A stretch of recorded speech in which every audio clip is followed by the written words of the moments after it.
How's it going, everybody? Today we're going to be doing my top 10 science fiction books of all times. So let's just get right into it. We don't waste time here. Number 10, we're going to go with John Scalzi's Interdependency. I haven't seen a lot of people read this book. It's been a long time for me, and I'm a big John Scalzi fan. Old Man's War. He's written some good books, some standalone novels. Interdependency, now it's been many years since I've read it, and perhaps on a reread it will go higher, but I just remember this being a space opera done extremely well with using a cool space opera device. This idea of the world being around the human settlements being connected by something called the flow. And really, he really outshines himself here with the space opera political maneuvering and political optics. And like the meat and really, I really love when authors take some concept like this and make it part of the political maneuvering, political intrigue. And he did it really well with this idea of the flow. So I remember reading the last two books and being extremely impressed by these, but I do need to reread. So perhaps on a reread it'll get fallen off the list, but just on my seeing that I gave these 5 stars, we're gonna put this book at number 10. And John Scalzi is a great writer, so yeah. Number 9 is a classic. It is Dune by Frank Herbert. I read this a couple years ago. Look, Dune's a classic. It's inspired countless series, countless films, all of these kinds of things. And I could see why, if I read this at much earlier in my science fiction fantasy journey, that this would be much higher on the list. But there are some aging issues, particularly the writing and the medic reveal being extremely awkward to me. The way I feel about Dune is quite similar to how I feel about Lord of the Rings, but Lord of the Rings being that the writing for me is just so old that it's really hard for me to connect with this kind of style of writing. It doesn't mean it's not a classic. Dune is this way, but a little bit less. I mean, it's still in my top 10 of all time, but there's a lot of science fiction to read for the future. But I mean, there's that. That's why it's low on this list. But I mean, the world building, the plot, the family. I mean, especially the world building. And the thing I really appreciate about these old science fiction books and series is that there's layers and layers of messaging, and thinking about it, like how ahead of its time it is. And Dune has this, and the religious aspects and the deep religious play and religious prose, and the idea of the prophet and that being used as a political mechanism. Like, the more I talk about it, I'm like, man, Dune needs to be higher. But it's just the prose and how the plot is set up. It makes things a little bit hard for me to always connect. And you read books to read the writing, right? So that's why it's a little bit lower. But I mean, come on, it's a classic. And again, I read this quite late into my science fiction journey, so that's why it's kind of much lower on my list. Number 8 is going to be John Scalzi again, Old Man's War. And Old Man's War has done a concept I suppose I've seen before, where basically you'd get put into another body, but if you die or something like this, and it is the best version I've seen of this, hands down. And again, this side note is that this list includes the series, right? It's not just one book. We're kind of counting the series in general, or if we really hate one book, we can keep. This is just so that we don't have 5 books from the same series on this list. So Old Man's War, actually, I really thoroughly enjoyed the first 2 and 3. And the thing that Old Man's War, not just the first one, but the second one, or if it was the third one, I don't remember exactly, is my favorite genre of science fiction is exploring alien cultures and interacting with them, and kind of deeply going into that, and having that alien diplomacy, and these books do it extremely well from like a military sci-fi perspective. And I really love that. Like, there's one book where, without spoilers, like there's like a gladiator-esque thing, and each species does things a little bit differently, and just this whole idea of like there's a grander government and these kinds of things. It's extremely, extremely, extremely interesting. So, Old Man's War, that like always interactions with alien cultures and how that plays into politics and miscommunication, and diving deep into that. I'm just always going to be a sucker for that. That's always going to be one of my top 2 or 3 favorite genres. So, yeah, Old Man's War. The only I do remember just the last book, which was a bunch of short stories, being not so kind of a miss for me. But yeah, the other books, I really, really enjoyed them, and that storyline following through. Number 7 is going to be Altered Carbon by Richard Morgan. So this is actually, there's actually 4 Altered Carbon books, and I've read all of them. And the last one was kind of a big miss for me, or is it 3 books? It might be 3 books, excuse me. But hands down, the first 2 books were excellent. The second one was really, really excellent. The first one's a classic. I will always recommend Richard Morgan's Altered Carbon. I mean, this is really cyberpunk done at its best with a murder mystery.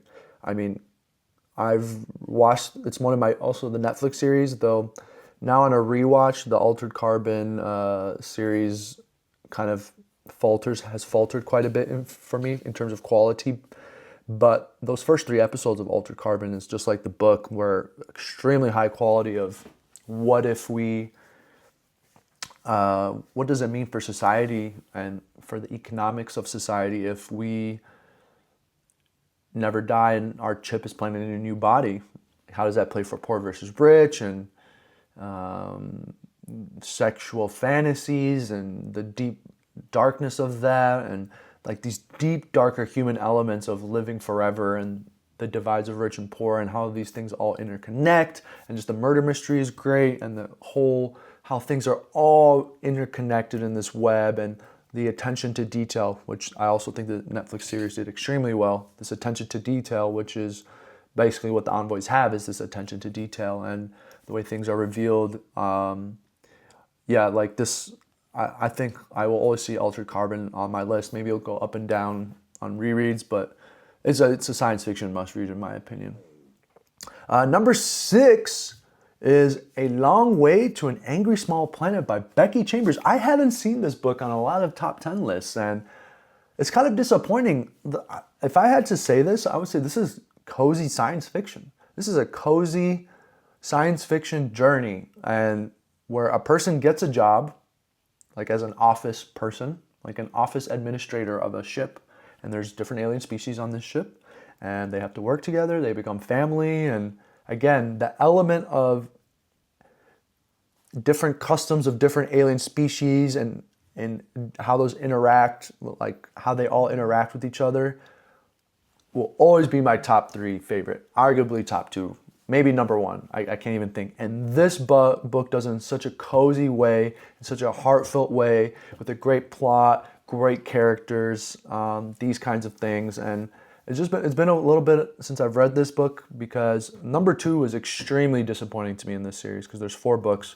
Number 2 is extremely disappointing to me, although I can see why it would be somewhat interesting. But the first book, probably on a reread, it'll go higher, honestly, because just that cozy science fiction feel, where you get on a spaceship and, you're just a worker, and one species does these things this way, and you got to figure it out, how to work together. And it's just super heartfelt and feels cozy without too much, like there's not a whole lot of action, and I love it. I love the dialogue. I love and really, actually, I forget the name of the character, but there's one species with like feathers, and the alien culture is extremely well thought out and extremely unique, and done in such a cozy way that kind of like Legends of Latte, but to me this is a way, way better, but just from the science fiction perspective.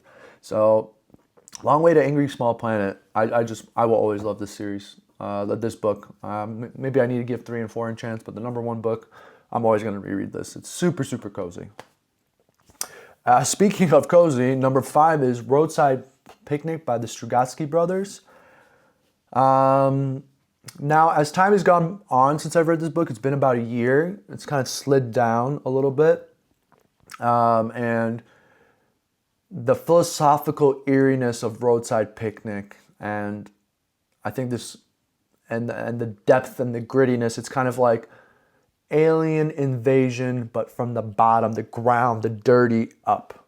Like, what does that mean for the bottom of the people, like the people who, like the poorer people, like the grittier, like what does that mean, and I hate to use this analogy, but it's true. Like, there's a Dark Souls element of this. It's not holding your hand while you're reading this. You're not going to exactly going on, but also the characters don't know what's going on. They're trying to make a buck, and they're just trying to survive, and you adapt, and like the world building in this, and again, very extremely well written, and there's some really good dialogue. Characters leave some to be desired, but this concept, I don't think I've read a better, grittier alien invasion tale that doesn't require, all of this action to give you that substance for an alien invasion, right? So this is really well done. Strugatsky brothers, I really need to read some of their other books, and I can see why this book was really influential. It even inspired that video game, a new one that came out recently, Stalker 2. So yeah, can't say enough about Roadside Picnic, but characters are kind of always what stick with you, and maybe story and thought-provokingness. This book was extremely thought-provoking to me. I still think about it, but as time has gone on and I've read more, it's kind of sliding down a little bit, but I do think this book is always going to be better on a reread because, you have a better understanding of what's going on, so perhaps it'll go higher. Number 4 is an extremely popular series. It's going to be The Expanse by authors J.S.A. Corey. Wow. Well, I actually haven't finished the series. I think I've only gone up to book 6 or 7. I do imagine myself, like maybe next year, I'm like, okay, I got to finish this series because I think I was waiting for the last book to come out. And then I'm not someone who likes to, like, if the last book comes out, I want to read everything again. That's like when Red Rising comes out, the last book, I'm reading all of the books right before it comes out. So The Expanse is the best depiction of human expansion in our solar system and what that means that I've ever seen in terms of the politics, humans having other cultures, like Mars having its culture, the Belters, the ones outside of the 2 planets having their culture. How does that impact them physically? And so therefore, how does that affect the political dynamics and all of these kinds of things, and some amazing, it's like hard, soft sci-fi, right? Like it's like grounded in hard science fiction, but it's not over the top. Especially the first book being a murder mystery. I've kind of compared to Altered Carbon. I really love that and how it's done. And yeah, like the different dynamics at play of what does that mean for human expansion and the different political intrigue going on and these kinds of things. Extremely well done. And there's 9 books, and each book keeps things very fresh. And so yeah, it's extremely enjoyable. And actually, I have to say the series did an amazing job. Ashford and Drummer, I mean, come on, people. Like, those are some of the best science fiction characters I've seen in television. And it does deviate a little bit from the book, but The Expanse is a great space opera series. And I do need to finish the series to give it kind of, does it end well, does it end badly, to see where it ends up on this list. The number 3 on this book is actually going to be The Moon is a Harsh Mistress by Robert Heinlein. I don't know if I'm pronouncing that correctly. Best version of AI I've ever seen. Not positive, not like, it's like a neutral depiction of AI, and the way, like, at first when I first, it's funny to admit this, but when I first started reading this book, I kind of thought that like the book had some errors, like on the Kindle, because of how it was written, and then I started to realize, no, like this is the depiction of the world, and I have to keep up with it. And it's been a long time since I've read this series, or this book, and I just remember this just the prose sticking with me, the world building, the characters, and also kind of this grittier person, like would it mean to live on the moon? And yeah, I just remember being extremely impacted about and I think TAF, there is no such thing as a free lunch, that quote in this book. So I don't, yeah, this is a great book. So I wish I had more to say about it because it's been, I think I read this 5 or 6 years ago. So got to reread it because it's short, but yeah, that's number 3 on my list. Let me know what you guys think about that book. Number 2 is Children of Time by Adrian Tchaikovsky, if I'm pronouncing that correctly. This book, I mean, it's one of the rare times that I have been absolutely absorbed into a book, even though it's reading like it's a historical biology book. I mean, this is an extreme example of accomplishment in terms of writing, and without trying to give spoilers, but writing an entire species and culture and language and development across time and interactions and all of these things. I mean, it like almost read like nonfiction, and I'm reading it like I'm learning. Like I honestly was super amazed by Children of Time. I don't think there will be some people that will probably feel like it's boring. I will admit that. There's not a whole lot with characters, but my goodness, is this an accomplishment of writing and science fiction. Few have been done better in this, in my opinion. Yeah, a true, genuine accomplishment. I can't really say more without spoilers. So Children of Time is definitely number 2. And number 1, my favorite science fiction series of all time, the series that really gave me energy and hope and passion back for reading, Red Rising by Pierce Brown. Red Rising, I know it's not going to be number 1 for everybody, but it's my number 1. Your number 1 book isn't always going to be the book that is the best written, right? Your number 1 book is never going to be the one that has the best characters or the best plot or the best concept. It's going to be the one that connects with you the most, the one that you've had the most fun with. And Red Rising for me is by far my number 1. I've been so engrossed with the series since I read that first book in COVID during lockdown, and I can waiting for book number 6, Lightbringer, to come out, and now book number 7 with Red God.